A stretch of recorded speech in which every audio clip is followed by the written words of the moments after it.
ఒరే నువ్వు లేవరా. శివధనస్సు విరిచిందెవరు?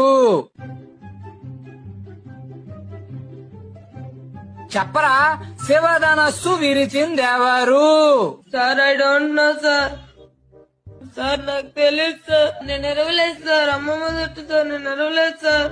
నువ్వు విరవలేదా? వాడు అలాంటి వాడు కాదు సార్, చాలా మంచోడు, innocent boy. Head master. Sir glad to meet you. శివధనస్సు సార్ శివధనస్సు ఎవరు విరిచారో వాడికి తెలియదట. కనీసం మాస్టర్ కైనా తెలియాలి కదా. శివధనస్సు వీళ్ళు విరిచారా? Sir I don't know sir. నేను ఎరవలేదు సార్. ఒట్టు సార్, నేను ఎరవలేదు సార్. ఈ క్లాస్ వాళ్ళు అలాంటి ఏదో పని చేరు sir. First bench friends 6th class వాళ్ళు అయి ఉంటారు. స్కూల్ మూసేయండి. సార్ ఇంత చిన్న విషయానికి అంత